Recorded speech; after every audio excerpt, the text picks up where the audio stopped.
SNF8호의 초대, 신각증간사 30번째 시간입니다.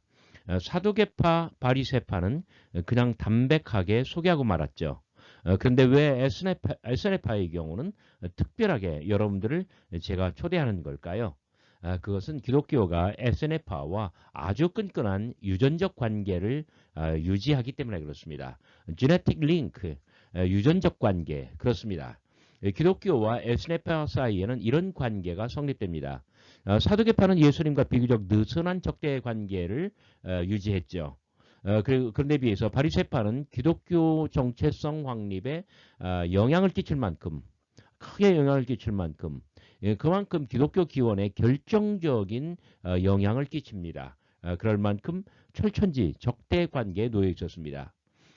반면에 SNF파는 세례 요한을 통해서 예수님에게로 종말론적 신학적 영향을 전해버렸습니다. 하나님 나라에 대한 예수님의 비전 그리고 가르침, 그분의 생애 이런 것들은 기독교 신앙과 진리의 핵심이 되어 있죠. 바로 이런 점에서 SNF파는 우리 기독교와 매우 특별한 유전적 관계를 형성한다고 말할 수 있는 거예요. 그래서 바이블 온에어는 여러분들을 SNF파로 초대함으로써 앞으로 여러 주 동안 SNF파 사람들을 소개하고 또 쿰난 공동체가 이런 신학적인 성취와 그들이 지녔던 묵시 종말론적 비전을 공유하려고 합니다. SNF파와 쿰난 문서에 대한 연구는 이후에 등장할 에녹 1서, 다니엘서 이런 것들을 이해하고 신약성서 기독교의 종말론을 이해하는데 결정적인 단서와 기준을 제공해 줄 것입니다. 다시 한번 여러분들을 정중하게 SNF파로 초대합니다. 요세푸스의 소개. 요세푸스는 유대인들에게는 세 개의 철학파가 있는데 그 중에 하나가 SNF파라고 소개를 해요. 본문을 볼까요? 유대 고대사 13권. 유대인들에게는 사상의 세 학파가 있다. 각각은 인간사에 대한 다른 의견을 제시한다. 첫째는 바리새인들의 학파, 둘째는 사두개인들의 학파, 그리고 셋째는 SNF파 사람들의 학파다. 이때 SNF파를 처음으로 언급하는 거예요. 요세푸스 외에 플리니는 뭐라고 말했을까요? 요세푸스가 유대인이라고 한다면 플리니는 비유대인입니다. 제가 이런 디자인을 사용하는 것은 두루마리 같잖아요. 1차 자료이기 때문에 그렇습니다. 플리니가 SNF파에 대하여 소개하는 것 뭔가 한번 읽어볼까요? 해안에서 멀리 떨어져 있어 바다의 해로운 영향을 피할 수 있는 서쪽 바닷가에 SNF파가 살고 있다. 그러니까 사해바다 서쪽에 바다의 해로운 영향을 피할 수 있는 거리에서 SNF파가 살고 있다는 점이에요. 그들은 고독한 집단을 형성하고 있다. 전 세계에 있는 다른 집단보다 우리의 감탄을 불러일으키고 있다. 그들은 여자 없이 살고 있다. 그들은 돈도 없이 살며 종려나무 외에는 아무런 친구도 없다. 그들의 숫자는 매일매일 먼 사방에서 그들을 찾아와서 그들과 함께하는 사람들로 유지된다. 이러한 사람들은 SNF파의 생활 방식을 채택하게 되는데 그것은 그들이 평범한 생활의 권태를 느끼고 운명의 변화를 원하기 때문이다. 그래서 수천 대를 통하여 이 집단은 태어나는 사람은 한 명도 없지만 사라지지 않고 계속 존속하고 있는 것이다. 다른 사람들의 생활에 대한 권태는 그들이 영속하여 번식해가는 비법이 된다. 제가 첫 번째 소개할 때 플리니는 비유대인이라고 하였습니다. 그래서 플리니는 SNF파의 어떤 그 신학적인 측면, 종교적인 측면에 대해서는 별로 소개를 할 수가 없어요. 그러나 외적인 측면에 대해서는 비교적 소개를 하는 편이에요. 그들은 고독한 집단, 여자도 없고, 그렇죠. 쿰난 공동체는 여자 없이 남자들만 들어갔어요. 자, 돈도 없이 살았고, 자발적인 가난이죠. 종려나무 위에는 아무런 친구도 없다. 그들의 숫자는 매일매일 먼 사방에서 그들을 찾아와서 그들과 함께하는 사람들로 유지된다. 그러니까 여자가 없기 때문에 여기는 수천 대를 거듭했지만 여자가 없지만 이들이 존속하는 이유는 뭐냐면 사람들에게 감동을 주고 그 감동 때문에 매일매일 먼 사방에서 수없이 많은 사람들이 찾아와서 이들의 생활 방식을 채택하고 동화되어서 함께 살아간다는 거예요. 여기 수천 대라고 하면 이게 이제 몇백 년이 아니라 몇천 년이 돼요. 한 대가 30년이라고 생각해봐요. 그러면 수천 대라고 하면 천 대만 하더라도 한 3만 년 되는 거 아니에요? 아주 대단한 과장이 여기 들어가 있는데 이 플리니가 이렇게 그 과장할 만큼 그런 이 집단에 대해서 감동을 받았고 자기만 감동을 받은 게 아니라 많은 사람들에게 감동을 불러일으킨대요. 그래서 수없이 많은 사람들이 찾아오기 때문에 여자 없고 2세대, 3세대를 직접 생산하지는 못하지만 그러나 이 집단은 이 분파는 멸망하지 않고 계속 존속한다는 점이에요. SNF파에 대한 플리니의 아주 한없는 존경이 묻어있는 말씀입니다. 자, 그 다음 본문은 이거입니다. 그들이 아래쪽에는 엔게디 마을이 있고, 그러니까 사해바다 최북쪽에 어떤 그 최북단의 서쪽에 있는 그 위치를 그렇게 잡고 있는 것이죠.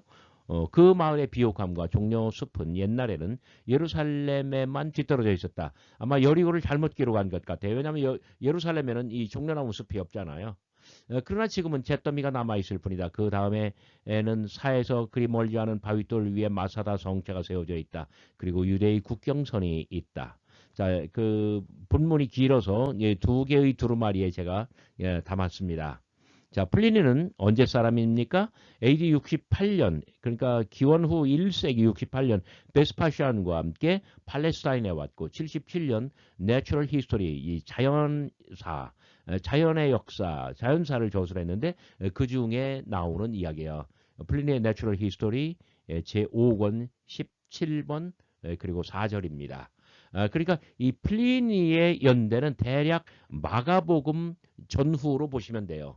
그러니까 유대 전쟁 때의 베스파시안과 함께 팔레스타인에 온 거고요.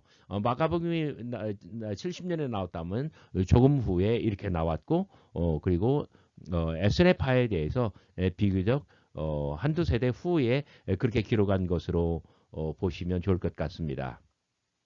자, 그런 SNF파의 위치를 사해 서쪽으로 묘사한다. SNF인들이 수천 대를 이어오며 존재했다는 것은 지나친 과장. 그러나 그것은 그의 존경심의 다름 아니다. 그러니까 제가 그 SNF파를 좀 한두 세대 후에 소개한 거라고 했을 때는 문자적으로 꼭 그렇다는 게 보다는요. 전성기 때보다는 비교적 후에 소개했다라고 이해해 주시면 좋겠습니다. 신비론 종파 SNF파. SNF파는 굉장히 중요한 점이에요. 신약 성서에는 언급조차 없어요.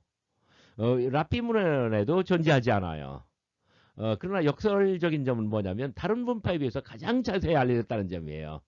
자, 기록으로 하면 1차 자료가 가장 많기 때문에 그래요. 거기에다가 세계 2차 대전 후에 키르벳 쿰난이 발굴됐죠. 쿰난 공동체의 생생한 흔적이 고고학적으로 발굴되었고 거기서 무수히 많은 사회 문서, 사회 두루마리 문서가 출토되었고 자, 이런 것들이 이 쿰난 공동체에 대해서 증언하고 그리고 SNF파에 대해서도 또 내내 같은 공동체라는 점을 또 증명합니다. 자, 확인된 바 SNF 쿰나는 200년 넘게 존속했던 매우 단단한 공동체였습니다. 그들은 종교와 신학의 공동체, 이념과 실천의 공동체였습니다. 더욱이 역사적 예수와 기독교 기원에 가장 많은 영향을 끼치는 공동체. 그러니까 바리새파는 어떤 반대편에서 영향을 끼쳤어요. 그러니까 어떤 그 이면교사 또는 반면교사라고 하잖아요.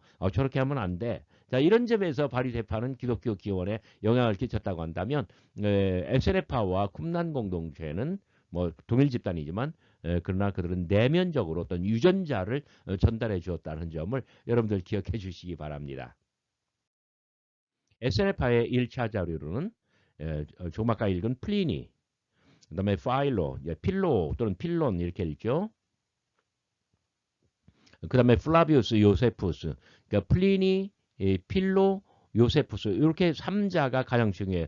그 중에서도 필로와 요세푸스가 가장 중요합니다. 플리니는 굉장히 짧았기 때문에 제가 서두에서 SNF파에 초대해서 제가 서두로 사용할 것이고요. 그 파일로와 조세퍼스, 이 필로와 요세푸스는 독립된 채널 뭐랄까요 컨텐츠로 소개해 드리려고 합니다. 그 외에 디오크리소스톰이 있고요. 그리고 아주 많은 사회 문서가 있습니다. 사회 두루마리라고 번역하기도 하죠. SNF가 바로 그 쿰란 공동체일까? 맞습니다. 1947년 처음 세상에 알려진 쿰란 공동체는 요세푸스 플리니 등이 소개한 SNF와 동일 집단입니다. 자, 쿰란 공동체가 곧 SNF다. 왜 그럴까요? 두 가지 결정적인 증거 때문인데 거주지가 동일했다는 점, 가입 절차가 동일했다는 점, 두 가지 때문이에요. 왜 그런지 자세히 살펴볼까요? SNF의 거주지에 대한 플리니의 설명과 한 목동이 처음 발견한 동굴이 같은 지역입니다. 그러니까 플리니가 제가 조금 아까 앞에서 소개했잖아요. 사해 바다 최북단의 서쪽 엔게리 마을 바로 그 위에 존재한다는 점. 그런데 한 목동이 동전을 돌멩이를 던져서 항아리가 깨지는 것을 뭐랄까 계기로 해서 어떤 그 사해 동굴이 동일한 위치에 놓여 있다는 점이에요. 그리고 좀 아까 읽은 그 1차 자료, 해안에서 멀리 떨어져 있어 바다의 해로운 영향을 피할 수 있는 서쪽 바닷가. 그러죠? 둘째로는 가입 절차가 동일합니다. 요세푸스의 유대 전쟁사와 쿰란 공동체의 사회사본, 그 중에 사회동굴 1번에서 나오는 어떤 공동체 규율서에 명시해 놓은 어떤 가입의 허락은 공통적으로 1년 플러스 1년의 수련 과정과 그다음에 1년 끝난 다음에 심사, 그다음에 또 1년 끝난 다음에 또 최후의 심사, 이렇게 해서 통과된 사람만이 쿰란 공동체에 들어갈 수 있어요. 이것은 요세푸스의 유대 전쟁사에 나와 있는 그 어떤 입회 절차와 동일한다는 점이에요. 디테일의 차이는 조금 있을 수 있지만 그것은 요세푸스가 외부에서 바라봤을 때의 어떤 그 오해, 그것 때문에 그렇다고 볼 수가 있습니다. SNF 쿰란 1차 자료와 2차 자료. SNF에 대한 가장 정확한 이해는 따라서 기존의 파일로, 조시퍼스, 플리니가 소개한 내용을 쿰란의 사회사본이 사회 두루마리가 검증해주는 범위 안에서 가능합니다. 그러니까 어떤 우리가 파일로, 조세퍼스, 플리니도 1차 자료라고 하지만 이것은 SNF 또는 쿰란 공동체를 밖에서 본 상태예요. 거기에 비해서 쿰란의 사회사본, 사회 두루마리는 그 내부에서 규정해 주는 거, 내부에서 자기 소개를 하는 거예요. 우리가 공이 2차 자료라고 하지만 절대적인 1차 자료는 사회사본이고요.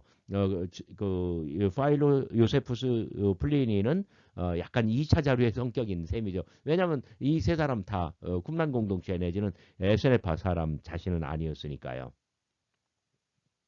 자, 전자는 외부인에게 알려진 바 SNF 쿰란의 일반적인 이미지에 불과하지만 제가 소개했죠. 파일로, 조시퍼스, 플리니는 SNF 공동체 내부 사람, 쿰란 공동체 구성원이 아니었다고요. 그래서 외부인에게 알려진 바 밖에서 본 SNF 쿰란이에요. 그러나 사회사본은 내부에서 생산한 아주 정말 인류 문화사에 둘도 없이 소중한 그런 1차 자료라고 평가할 수 있습니다. 자, 그렇다면 다음의 점들을 주목해야 합니다. 사두개파와 바리새파 등 당대 두드러진 그룹들이 예루살렘에 거주하면서, 자, 이들은 다 조정에서 활동하는 사람들이죠. 아니면 바리새파는 조정에 들어가기도 하고 약간 밖에서 있기도 하고 조정을 향해서 막 엄청나게 공격하기도 하고요. 이들은 예루살렘을 포기하지 않아요. 예루살렘의 권부 안에서 또는 권부를 직접 공격하면서 그렇게 활동합니다. 거기서 SNF는 사해바다 서북부, 그 맨 북부의 서쪽, 거기로 예루살렘을 포기하고 나가서 가장 척박한 유대 사막, 거기에 키르벳 쿰란이라고 하는 극단적인 환경으로 왜 뛰어들어갔느냐 말이에요. 자, 그것이 정치와 권력의 실리를 포기하는 것이었다고 한다면 그들은 이것을 포기할 만큼 그 어떤 새로운 것이 있었을까요? 어떤 대안적 기대가 따로 있었을까요? 그것이 무엇이었을까요? 자, 에스네 쿰란은 하스몬 왕조에서 그 시대 때에 나온 그룹들이었지만 하스몬 왕조에서 주로 어떤 사람들이 에스네 쿰란을 이루었을까요? 그 중에서 가장 중심적인 리더가 되는 사람은 누구였을까요? 우리가 에스네 쿰란을 공부할 때는 적어도 이런 어떤 질문을 가지고 접근하는 거예요. 그 외에도 또 한두 가지가 더 있겠죠? 그 외에 SNF파와 그다음에 쿰란 공동체를 공부할 때 우리가 주안점을 두어야 할 어떤 그 문제의식은 무엇일까요? 첫째, 에스엔의 쿰란의 극단적인 선택, 예루살렘을 포기하고 가장 척박한 어떤 사회 바닷가 그리고 키르벳 쿰란이라고 하는 정말 생사를 가름할 만큼 그 척박한 땅으로 그들을 내어보는 그들의 어떤 신학과 세계관이 있었을까요? 묵시문학과 종말론 이런 것들과는 어떤 관련이 있을까요? 둘째, 다니엘서, 에녹일서, 신약성서의 종말론. 에녹일서가 먼저고 다니엘서가 그 다음이죠. 그리고 에녹일서를 그 다니엘서를 경유해서 에녹일서가 신약성서의 종말론으로 직접 들어와요. 그게 바로 뭐냐면 마가복음 13장 요한계시록인데 그것은 내세에 대한 하나님 나라에 대한 메시아 왕국에 대한 가슴 설레이는 꿈이었잖아요. 자, 이런 것들이 당대 묵시문학과는 어떤 공통점이 있는가요? 에스네 쿰란과 에녹일서, 다니엘서 그리고 신약 종말론은 아주 완벽하게 일직선으로 이어져 있다라고 말할 수가 있습니다. 세 번째, 신약성서의 종말론과는 어떤 연결점이 있을까요? 직접 관련된다니까요? 혹시 역사적 예수와 신약 기독교와의 관련은 있는가요? 하나님 나라에 대한 어떤 불타는 비전, 그리고 예수님의 어떤 가르침, 그리고 하나님 나라에 관한 예수님의 또 새로운 어떤 혁신적인 이해, 이런 것들이 거슬러 올라가면은 다니엘서, 에녹일서, 그리고 에스겔의 쿰란까지 간다는 점이에요. 마지막 질문은 사회학적인 것입니다. SNF를 200년 넘게 존속시킨 힘이 무엇이었을까요? 정말 SNF파 쿰란 공동체를 200년 넘게 존속시킬 힘, 뭐 적극적으로 결혼도 하지 않았고 2세대를 생산하지도 않았고 그런데 200년 넘게 존속시킨 힘이 무엇이었을까요? 그것은 혹시 이런 신학과 세계관, 묵신문학과 종말론 이런 것들은 아니었을까요? 이러한 것들이 어떻게 예수 그리스도를 통해서 이 신약 어떤 기독교의 기원에 영향을 끼쳤으며 오늘 우리들 현대 기독교까지 오게 되었을까요? 에스네파와 쿰란에 대해서는 우리들에게 정말 많은 질문을 남기고 우리로 하여금 더욱 탐구하게 만들어줍니다. 여러분 저의 강의를 끝까지 잘 들어주셔서 대단히 감사합니다.